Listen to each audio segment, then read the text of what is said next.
অস্ট্রেলিয়াতে 3 দিনের প্রস্তুতি ম্যাচের দ্বিতীয় দিন শেষে ৭৩ রানে পিছিয়ে রয়েছে সফরকারী বাংলাদেশ দল। এদিকে প্রথম ইনিংসে ব্যাট করার সময় বোলিং ফিঙ্গারে চোট পেয়েছিলেন বাংলাদেশি স্পিনার তাইজুল ইসলাম। তাই তো একাদশে না থাকলেও এরপর মুশফিক হাসানকে খেলানো হয়েছে তাইজুলের পরিবর্তে। কিভাবে সেটা সম্ভব হলো জানিয়েছেন বাংলাদেশ দলের ফিজিও এবং টাইগারদের টিম ম্যানেজার নাফিস ইকবাল। এবং ওইটার জায়গায় আজকে ওদের ম্যানেজমেন্ট এবং আম্পায়ারদের সাথে কথা বলে বেসিক অপরচুনিটি যেন আমরা মুশফিককে দেখতে পারি এবং ওরা এগ্রি করে, যার কারণে আজকে মুশফিক বোলিং করতে পেরেছি। প্রস্তুতি ম্যাচের আর মাত্র একটা দিন বাকি আছে। ৭৩ রানে পিছিয়ে থাকা বাংলাদেশ ক্রিকেট অস্ট্রেলিয়া একাদশকে কত রানের টার্গেট দিলে ম্যাচটা জিততে পারবে? আরও একদিন অর্থাৎ ৯০ ওভার খেলা হবে। এই ৯০ ওভারের মধ্যে বাংলাদেশকে কমপক্ষে ৪০ থেকে ৪৫ ওভার ব্যাটিং করতে হবে। আর এই সময়টার মধ্যে যদি বাংলাদেশ অস্ট্রেলিয়ার সামনে কমপক্ষে ২০০ থেকে ২২০ রানের টার্গেট সেট করতে পারে, তবেই প্রস্তুতি ম্যাচটা জয়ের একটা ক্ষীণ সম্ভাবনা তৈরি হবে।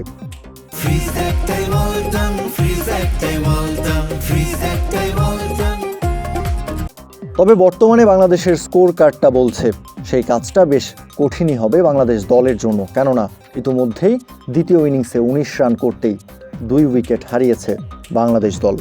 ব্যক্তিগত ৭ রান করে অপরাজিত আছেন তানজিদ হাসান তামিম। তার সাথে আগামীকাল নতুন ব্যাটার হিসেবে মাঠে নামতে দেখা যেতে পারে নাজমুল হোসেন শান্তকে। অস্ট্রেলিয়াতে মেহেদী হাসান মিরাজের সেঞ্চুরির পর পেসার হাসান মাহমুদের ৪ উইকেট দেয়ালে পিঠ ঠেকে যাওয়া বাংলাদেশকে আবারও দেখাচ্ছে আশার আলো।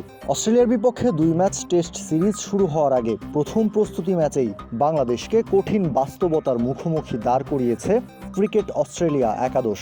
প্রথম ইনিংসে বাংলাদেশ ২৬৩ রানে অল আউট হওয়ার পর অস্ট্রেলিয়া একাদশ নিজেদের প্রথম ইনিংসে করেছে ৩৫৫ রান, নিয়েছে ৯২ রানের লিড। অথচ বাংলাদেশের বোলিং ইনিংসের শুরুর দিকে মনে হচ্ছিল হাসান মাহমুদ, তাসকিন আহমেদদের সামনে পাত্তাই পাবে না ক্রিকেট অস্ট্রেলিয়া একাদশ। কেননা দলীয় ২ রানের মধ্যেই স্বাগতিকদের ২টা উইকেট তুলে নিয়েছিল বাংলাদেশ।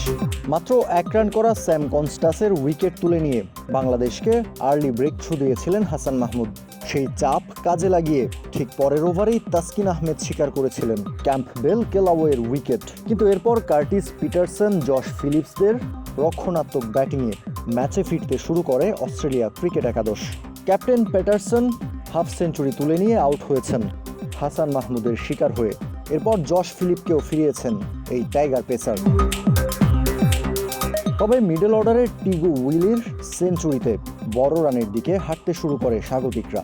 অস্ট্রেলিয়ার এই ব্যাটারকে যোগ্য সঙ্গ দিয়েছেন জেক ডোরান।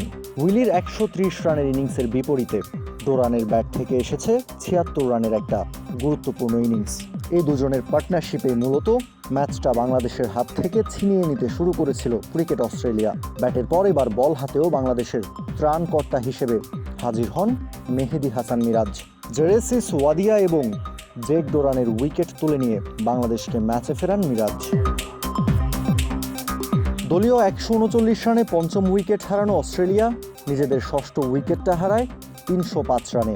এরপর আর ব্যাট হাতে বাংলাদেশি বোলারদের সামনে প্রতিরোধ গড়তে পারেননি তারা। দলের সংগ্রহের খাতায় আর মাত্র ৪৯ রান যোগ করতেই বাংলাদেশ তাদের ৪টা উইকেট তুলে নেয়। এখন দেখার পালা বাংলাদেশ অস্ট্রেলিয়ার দেয়া ৯২ রানের লিড ভেঙে তাদেরকে কত রানের টার্গেট দিতে পারে। কাউসার শান্ত, ক্রিক ফ্রেঞ্জি।